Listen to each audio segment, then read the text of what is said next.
Hi అండి. ఈరోజు మన వీడియోలో ఎంతో రుచికరమైన మటన్ కర్రీ ఎలా చేయాలో చూద్దాము. ఈ మటన్ కర్రీ రైస్లోకైనా, చపాతీలోకైనా, పూరీలోకైనా, బగారా రైస్లోకైనా చాలా టేస్టీగా ఉంటుంది. ఇప్పుడు ఈ కర్రీ ఎలా చేయాలో చూద్దాము. ఇప్పుడు ముందుగా ఒక 1/2 kg మటన్ని తీసుకొని శుభ్రంగా కడిగి పెట్టుకోవాలి. ఇలా కడిగి పెట్టుకున్న మటన్లో కొంచెం పసుపు, ఒక 2 స్పూన్ల కారం, 1 స్పూన్ వరకు ఉప్పు, అలాగే ఒక 1/2 స్పూన్ వరకు గరం మసాలా, 1 స్పూన్ వరకు ధనియాల పొడి, 1 స్పూన్ అల్లం వెల్లుల్లి పేస్ట్, 1 స్పూన్ వరకు ఆయిల్ వేసుకోవాలి. ఇప్పుడు వీటన్నిటిని బాగా కలిసేటట్టు బాగా కలుపుకోవాలి. ఇవన్నీ బాగా కలిసిన తర్వాత మూత పెట్టి ఒక అరగంట సేపు పక్కన పెట్టుకుందాము. ఇప్పుడు 2 ఉల్లిగడ్డలను తీసుకొని ఇలా చిన్నగా కట్ చేసుకొని పెట్టుకోవాలి. స్టవ్ పైన పాన్ పెట్టుకొని 1 స్పూన్ వరకు ఆయిల్ వేసుకోవాలి. ఆయిల్ వేడైన తర్వాత మనం ముందుగా కట్ చేసి పెట్టుకున్న ఉల్లిగడ్డలు, అలాగే ఒక చిన్న ముక్క దాల్చిన చెక్క, ఒక 2 ఇలాచి, ఒక 2 లవంగాలను వేసుకొని వీటన్నింటిని కలిపి ఫ్రై చేసుకోవాలి. ఇవన్నీ ఇలా ఫ్రై అయిన తర్వాత స్టవ్ ఆఫ్ చేసుకొని వీటిని చల్లారనిద్దాము. ఇవన్నీ చల్లగైన తర్వాత వీటిని మిక్సీ పట్టుకొని ఇలా పేస్ట్ చేసి పక్కన పెట్టుకోవాలి.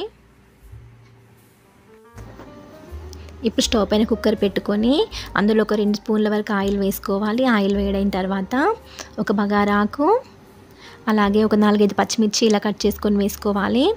అలాగే ఒక చిన్న ఉల్లిగడ్డని ఇలా చిన్న ముక్కలుగా కట్ చేసుకొని వీటిని ఫ్రై చేసుకోవాలి.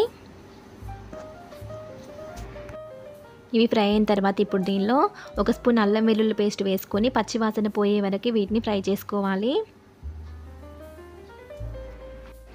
ఇప్పుడు దీనిలో మనం ముందుగా ఫ్రై చేసి పెట్టుకున్న ఉల్లిగడ్డ పేస్ట్ని వేసుకొని వీటన్నింటినీ కలిపి బాగా ఫ్రై చేసుకోవాలి.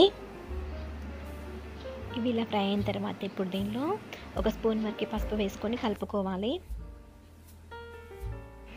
ఇప్పుడు దీనిలో మనం ముందుగా కలిపి పెట్టుకున్న మటన్ని వేసుకొని ఒకసారి బాగా కలుపుకొని మూత పెట్టి ఒక 5 నిమిషాల పాటు ఫ్రై చేసుకోవాలి.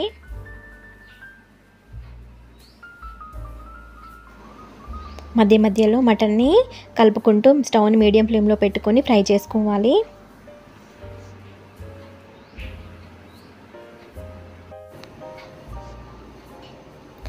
మటన్ ఇలా బాగా ఫ్రై అయిన తర్వాత మరొకసారి కలుపుకొని ఇప్పుడు దీనిలో 1 స్పూన్ వరకు కొబ్బరి పొడిని వేసుకొని బాగా కలిపి మూత పెట్టి మరొక 5 నిమిషాల పాటు ఫ్రై చేసుకోవాలి.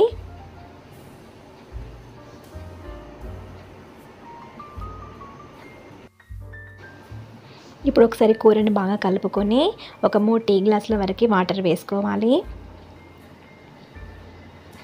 ఒకసారి బాగా కలిపి కుక్కర్ మూత పెట్టి ఒక 5 నుండి 6 విజిల్స్ వచ్చే వరకు ఉడికించుకోవాలి. ఇప్పుడు కుక్కర్ విజిల్లోని గాలిని తీసేసి మూత తీసి చూస్తే కూర ఇలా బాగా ఉడికిపోతుంది.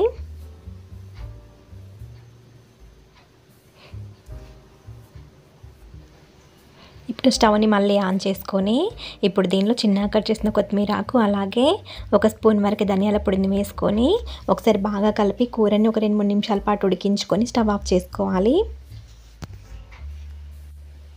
అంతేనండి, ఎంతో టేస్టీగా ఉండే మటన్ కర్రీ రెడీ అయిపోయింది. ఈ వీడియో కనుక మీకు నచ్చినట్లయితే లైక్ చేయండి, షేర్ చేయండి, సబ్స్క్రైబ్ చేసుకోండి. Thank you.